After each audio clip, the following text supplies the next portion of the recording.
Good morning everyone, मैं चित्रांश श्रीवास्तव आप सबका स्वागत करता हूं आपके अपने यूट्यूब चैनल एमपीडिया में। और हम लोग डिस्कस कर रहे हैं करंट अफेयर्स। और करंट अफेयर्स में हम देखते हैं 21 नवंबर 2002 को देश में क्या बड़ा हुआ, स्टेट में क्या बड़ा हुआ, एग्जाम पॉइंट ऑफ व्यू से कौन कौन सी न्यूज हमारे लिए इंपॉर्टेंट है। चलिए देखते हैं पहली खबर से कि पहली खबर हमें क्या देखने को मिलती है। सबसे पहले जो हमें खबर देखने को मिली वो ये देखने को मिली कि कोरोनरी साइंस जो है उसको क्या किया गया है, एक इसेंशियल मेडिसिन की लिस्ट में ऐड कर लिया गया है। अगर हम लोग देखें तो मेडिकल काउंसिल जो है, ठीक है, वो क्या करता है, आपका कुछ इसेंशियल मेडिकल की लिस्ट बनाता है। उस लिस्ट के अंदर हम लोगों ने एक और नई चीज, एक नया इंस्ट्रूमेंट ऐड किया जिसको हम किस नाम से जानते हैं, कोरोनरी स्टेंट्स के नाम से जानते हैं। कोरोनरी स्टेंट्स बेसिकली किस काम में आता है? आपको पता है कि हमारा जो हार्ट है उसके अंदर आर्टरीज और वेंस होती है, उसके अंदर ब्लॉकेज हो जाता है तो जिसके चक्कर में क्या होता है, आपका हार्ट अटैक आने का चांस रहता है। तो उस हार्ट अटैक जब आता है या हमें लगता है कि हार्ट में कुछ दिक्कत आ रही है या ब्लॉकेज है, तो उस ब्लॉकेज को सही करने के लिए हमारे पास दो क्या होते हैं, तरीके होते हैं। पहला होता है बाईपास, जिसके अंदर हम लोग क्या करते हैं भाई, उस वेन या आर्टरी को क्या करते हैं, छोड़कर उसका बाईपास रूट बना देते हैं। और एक और तरीका होता है कि हम लोग क्या करते हैं, स्प्रिंग डाल देते हैं या एक क्या करते हैं, इंस्ट्रूमेंट डाल देते हैं, एक मैश से बना हुआ इंस्ट्रूमेंट डाल देते हैं, जिससे जो आर्टरी है उसका साइज हम क्या करते हैं, बढ़ा देते हैं। तो इस टाइप का इंस्ट्रूमेंट होता है वो, ठीक है। वो जो है इसको हम क्या बोलते हैं, आर्टरी सेंट बोलते हैं। इसको हमने क्या किया है, आपका इसको हमने जो इसेंशियल मेडिसिन है उसकी लिस्ट में क्या कर दिया है, आपका शामिल कर दिया है। तो देखिए क्या देखा गया है, कोरोनरी सेंट जो है उसको हमने क्या किया है, इसेंशियल लिस्ट में शामिल किया है। अगर हम लोग देखें तो ड्रग, जो एसेंशियल ड्रग्स है उसकी कैटेगरी में हमने इसको डाला है। और इसको डालने के लिए हमने क्या किया है, आपका ड्रग एंड कॉस्मेटिक एक्ट जो है उसके तहत हमने इसको क्या किया है, एसेंशियल मेडिसिन की लिस्ट में डाला। चलिए देखते हैं नेक्स्ट खबर को। हमें जो नेक्स्ट खबर देखने को मिलती है वो हमें क्या देखने को मिलती है, तो अगली जो खबर है या अगली जो चीज है हम उसको देखते हैं कि ये आखिरकार ये होता क्या है, क्या बोलते हैं आपका कोरोनरी स्टेंट्स होते क्या है। तो ये क्या है, एक वायर का मैश बना हुआ है, वायर का एक मैश लाइक स्ट्रक्चर है, ठीक है, जिसको आपके कहा डाला जाता है, वो आर्टरी में डाला जाता है, जिससे आर्टरी का क्या किया जाता है, साइज इनहेंस कर दिया जाता है, मतलब उसका साइज बढ़ा दिया जाता है। जिससे क्या होगा, जो ब्लॉकेज के चक्कर में ब्लड का सर्कुलेशन है उसमें जो दिक्कत आ रही है वो चीज क्या हो जाती है, खत्म हो जाती है। और आपका ब्लड जो है, आपका जो हार्ट है वो ब्लड क्या करता है, आपका स्मूथ मैनर में क्या करता है, आपका पंप करना लगता है। हम लोगों ने देखा ना, एक एंजियोग्राफी होती है, एंजियोग्राफी मतलब आपका हार्ट की जांच। और उसके लिए हम क्या करते हैं, एंजियोप्लास्टी करते हैं, जिससे अगर आपको ब्लॉकेज है तो उसमें क्या कर सकते हैं, छल्ले डाल देते हैं, मतलब कॉमन लैंग्वेज में बोलते हैं आर्टरी साइड को छल्ला बोला जाता है। इनको छल्ले की तरह डाल दिया जाता है और आपकी आर्टरी की साइज क्या कर दी जाती है, इनहेंस कर दी जाती है। तो ये होता है आपका क्या, आर्टरी साइड, ठीक है। आगे बढ़ते हैं, अगली खबर जो है आपको वो हम देखते हैं क्या हमें देखने को मिलती है। तो जो नेक्स्ट खबर हमें देखने को मिलती है वो देखने को मिलती है क्या, आपका स्ट्रीट सर्किट्स है। आपको पता है कि हमारे यहाँ फॉर्मूला जो रेस है वो अभी तक नहीं हुआ करती थी, पर अभी हमने देखा कि हम लोगों ने क्या किया है, एक फॉर्मूला स्ट्रीट जो है, मतलब आपका फॉर्मूला रेस के लिए, एक हाई स्पीड रेस के लिए हमने क्या कर दिया है, स्ट्रीट सर्किट डेवलप कर लिया है। कहां पर, आपका हैदराबाद के अंदर, ठीक है। हैदराबाद के अंदर इंडियन रेसिंग लीग की निगरानी के अंदर हमने क्या किया है, इस रोड को, इस स्ट्रीट को डेवलप किया है, जिसके अंदर हम क्या कर सकते हैं, आपका हाई स्पीड कार रेसिंग कर सकते हैं। हम लोग अगर देखें तो हमारे यहाँ क्या होने वाला है, फरवरी के 11 फरवरी से हम लोग क्या देखते हैं, अगले साल हम लोग देखेंगे कि इस फॉर्मूला ई रेस का जो है पहला सेशन स्टार्ट होगा, पहला कंपटीशन स्टार्ट होगा इंडिया के अंदर। और इसको कौन हेड करेगा, इंडियन रेसिंग लीग क्या करेगा, इसको मॉनिटर करेगा, ठीक है। इस ट्रैक का नाम दिया गया है ई फॉर्मूला ट्रैक, या फिर हम इसको बोल सकते हैं street circuit for the car racing, ठीक है। तो ये हैदराबाद के अंदर पहला स्टार्ट हुआ, ये इंडिया का पहला है, इसलिए ध्यान रखना है, ये इंडिया का फर्स्ट क्या है, रोड है जिसके अंदर क्या कर सकता है, हाई स्पीड रेस किया जा सकता है। इसलिए इसको एग्जाम पॉइंट ऑफ व्यू से कवर करना इंपॉर्टेंट है।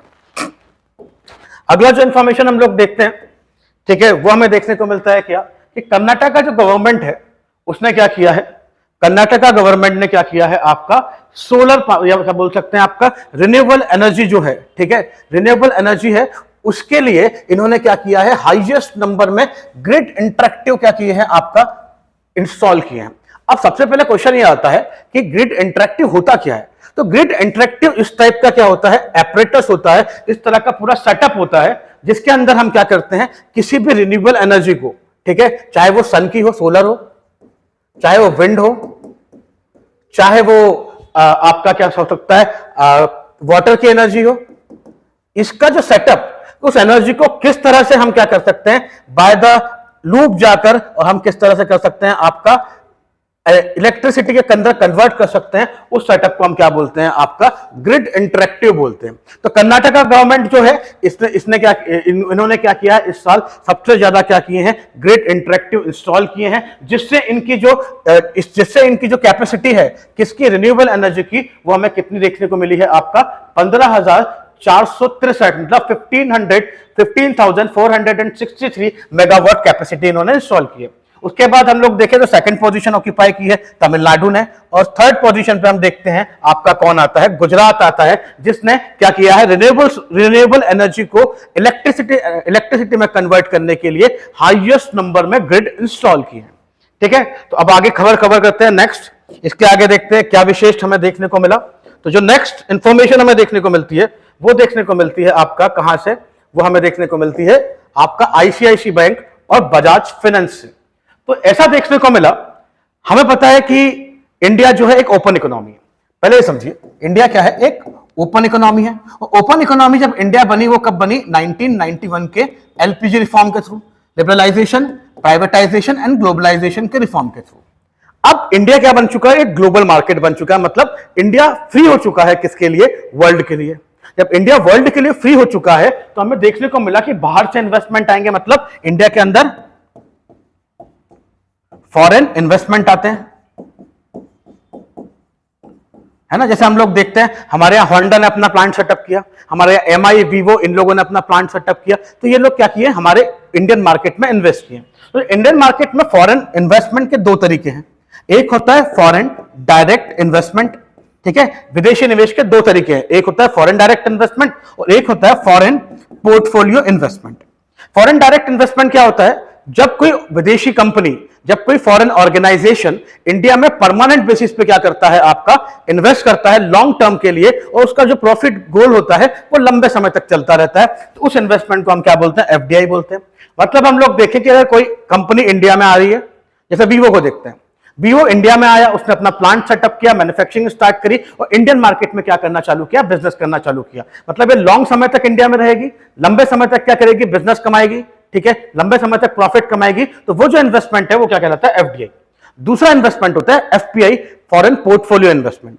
फॉरेन पोर्टफोलियो इन्वेस्टमेंट क्या होता है, फॉरेन पोर्टफोलियो इन्वेस्टमेंट वो इन्वेस्टमेंट होता है जब कोई इन्वेस्टर क्या आता है, शॉर्ट टर्म के लिए, क्या आता है, कम समय के लिए आता है, और कम समय में वो ज्यादा प्रॉफिट कमाने के मोटिव से जब इन्वेस्ट करता है किसी इकोनॉमी में, तो वो क्या कहलाता है, एफपीआई। अब बेसिकली एफपीआई में इन्वेस्ट करने के लिए हमें कहां इन्वेस्ट करना पड़ेगा, तो हमें करना पड़ेगा शेयर मार्केट में या फिर मनी मार्केट में। तो एफपीआई होता है शेयर मार्केट और मनी मार्केट के इन्वेस्टमेंट के थ्रू। तो हमें देखने को मिला कि बजाज फाइनेंस और आईसीआईसीआई बैंक जो है, उसके अंदर बहुत ज्यादा क्या हुआ है, जुलाई से सितंबर के अंदर जो देखें सबसे ज्यादा एफपीआई के थ्रू इन्वेस्टमेंट हुआ है। मतलब फॉरेन इन्वेस्टमेंट सबसे ज्यादा शेयर मार्केट के थ्रू या मनी मार्केट के थ्रू किनको मिला है, सितंबर से लेकर जुलाई से लेकर सितंबर तक इस क्वार्टर के अंदर आईसीआईसीआई बैंक और बजाज फाइनेंस को। अगर हम लोग देखें तो कितना कितना इन्वेस्टमेंट हुआ है, तो आईसीआईसीआई बैंक के अंदर 64,991 करोड़ रुपीस का हुआ है। और अगर हम बात करें बजाज फाइनेंस की, तो 25,708 करोड़ रुपए का इन्वेस्टमेंट यहां पर होता हुआ नजर आया। उसके बाद हम टाटा में देखते हैं, इसके बाद इसके बाद रिलायंस इंडस्ट्री में, उसके बाद टाटा इंडस्ट्री में भी क्या होता है, एफपीआई एज पर्सपेक्टिव देखने को मिला है। चलिए तो अगली खबर को देखते हैं, अगली खबर हमें क्या देखने को मिलती है, किस तरह से देखने को मिलती है। तो नेक्स्ट जो इंफॉर्मेशन है हमारी, it is all about the sensation of money. ठीक है, कितना पैसा यहां पर क्या किया गया है, सैंक्शन किया गया है। अब अगर हम देखें तो सबसे पहले एक टर्म यूज हो रही है, ठीक है। सबसे पहले हम बात करते हैं कि भाई सेंट्रल गवर्नमेंट ने क्या किया है, 60,000 करोड़ रुपए क्या किए हैं, आपका इन्वेस्ट किए हैं किसके लिए, long term capex fund for state. मतलब कैपेक्स फंड क्या होता है, कैपेक्स फंड वो फंड होता है जिसके थ्रू क्या करता है, कोई ऑर्गेनाइजेशन या कोई स्टेट या कोई कंपनी अपने इंफ्रास्ट्रक्चर को लेकर करता है, अपने परमानेंट असेट को क्रिएट करता है। तो कहीं ना कहीं सेंट्रल गवर्नमेंट ने 60,000 करोड़ रुपया किसको दिया है, स्टेट्स को दिया है, कि वो क्या कर सके, अपना स्ट्रक्चर क्या कर सके, बिल्ड कर सके, अपनी फैसिलिटीज को इंप्रूव कर सके। तो इसे देखते हैं हम लोग। सेंट्रल गवर्नमेंट ने क्या किया है, सैंक्शन किया है 60,000 करोड़ रुपए, किसके लिए, कैपिटल एक्सपेंडिचर फंड के रूप में किया है, जिससे क्या कर सकते हैं, हम अपने यहां पर स्कीम्स बना के क्या कर सकते हैं, अपन बिल्ड कर सकते हैं रोड्स को, इंफ्रास्ट्रक्चर को, ब्रिजेस को, एयरपोर्ट को, हाईवे को। मतलब आप इंफ्रास्ट्रक्चर सेक्टर में क्या कर सकते हैं, इसे इन्वेस्ट कर सकते हैं। ठीक है, तो ये पहली स्कीम है जिसमें $1 ट्रिलियन क्या किया जाएगा, 50 साल में इंट्रोड्यूस क्या किया जाएगा, इन्वेस्ट किया जाएगा। तो ये हमारा अगला खबर हमें देखने को मिला। फिर हम देखते हैं नेक्स्ट जो हमें इंफॉर्मेशन देखने को मिलती है। हमने देखा कि एक होता कैपेक्स क्या होता है ना, हम बात कर रहे थे कैपेक्स के बारे में। तो हम लोग देखते हैं कैपेक्स क्या होता है। तो इसका फुल फॉर्म होता है कैपिटल एक्सपेंडिचर।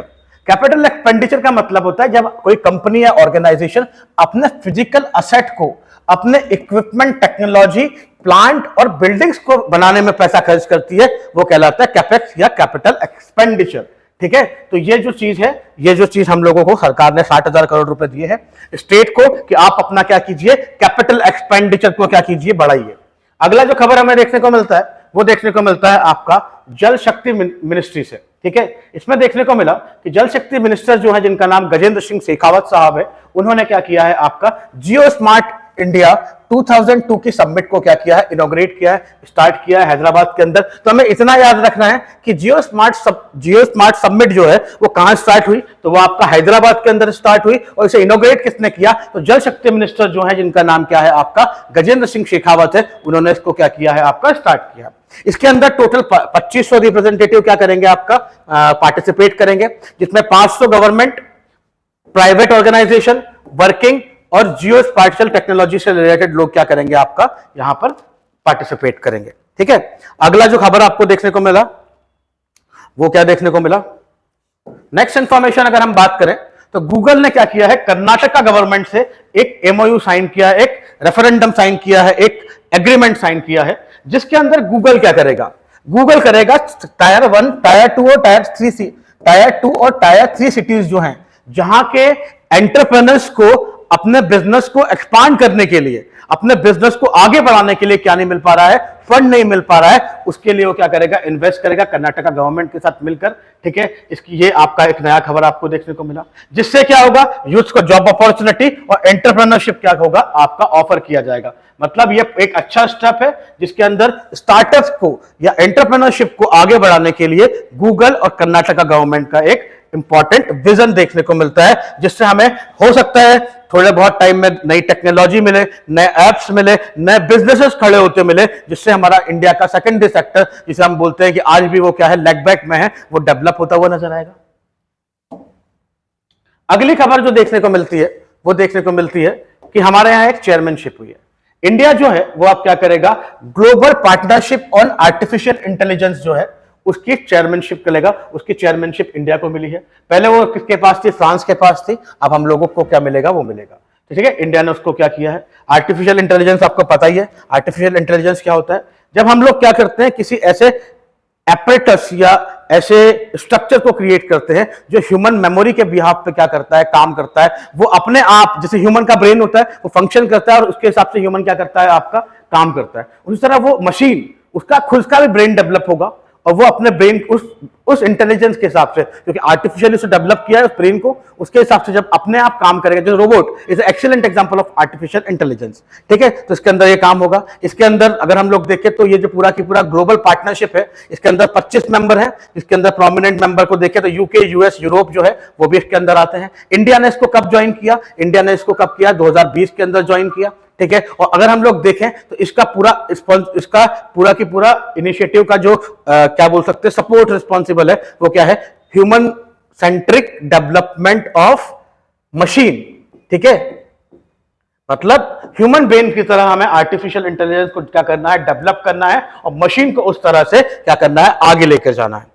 चलिए आगे बढ़ते हैं, नेक्स्ट खबर को कवर करते हैं। अगला जो इंफॉर्मेशन हमें देखने को मिला वो क्या देखने को मिला, कल फीफा वर्ल्ड कप आपका स्टार्ट हो चुका है। आपका कब से, आपका 20 नवंबर से फीफा का वर्ल्ड कप स्टार्ट हो चुका है। फीफा वर्ल्ड कप आपका स्टार्ट हुआ है 20 नवंबर से, और वो कहां हुआ है आपका कतर के अंदर। इसकी इनॉग्रेशन सेरेमनी हम लोगों ने क्या की है आपका 20 नवंबर को आपका देखने को मिली है। ये कब से कब तक चलेगा? ये 21 नवंबर से लेकर तो आपका 18 दिसंबर तक चलेगा, जिसके अंदर हम देखेंगे कि 64 मैच क्या किए जाएंगे, ऑर्गेनाइज किए जाएंगे। कतर में पूरा के पूरा आपका क्या हो रहा है, फीफा वर्ल्ड कप हो रहा है। तो ये हम लोगों ने देखा। नेक्स्ट जो इंफॉर्मेशन हमें देखने को मिलती है वो क्या देखने को मिलती है? वो देखने को मिलती है यूजीसी ग्रांट कमीशन के बारे में। हमने देखा था रिसेंट में मोदी गवर्नमेंट ने या सेंट्रल गवर्नमेंट ने नई एजुकेशन पॉलिसी को क्या किया है, स्टार्ट किया है। नई एजुकेशन पॉलिसी को बनाया है। उस नई एजुकेशन पॉलिसी के अंदर हमने 4 साल का कोर्स किया था, जहां 4 साल का अंडर ग्रेजुएट कोर्स करने की बात की थी। तो यूजीसी जो है, जिसे हम यूनिवर्सिटी ग्रांट कमीशन के नाम से जानते हैं, उसने क्या कर दिया है, ये 4 साल का जो कोर्स जो कि हमारी न्यू एजुकेशन पॉलिसी के अंदर हमने प्लान किया था, उसे क्या कर दिया है आपका, उसका फ्रेमवर्क तैयार कर दिया है और धीरे धीरे करके उसे ग्रास रूट लेवल पे लाने की कोशिश की जाएगी। ठीक है, इसके जो रूल्स हैं कोर्स के वो शेयर किए जाएंगे यूनिवर्सिटीज के साथ नवंबर 2022 के अंदर। और जो 4 साल का अंडर ग्रेजुएट प्रोग्राम है उसे इनिशियली 45 यूनिवर्सिटीज के अंदर क्या किया जाएगा, स्टार्ट किया जाएगा। और जो यूनिवर्सिटी है 45 वो स्टेट ओन भी हो सकती है, मतलब सरकारी भी हो सकती है, और प्राइवेट यूनिवर्सिटी भी हो सकती है। इन दोनों के अंदर जो नेक्स्ट एकेडमिक सेशन है वहां से हमें क्या करेगा, ये देखने को मिलेगा। ठीक है, तो ये बात हुई यूजीसी के बारे में, ये बात हुई आपका एजुकेशन के बारे में। और इसी के साथ हमारी आज की जो इंपॉर्टेंट न्यूज है, जो एग्जाम पॉइंट ऑफ व्यू से इंपॉर्टेंस रखती है, वो खत्म होती है। चलिए मिलते हैं कल ऐसे ही कुछ खबरों के साथ। Have a great time, bye bye.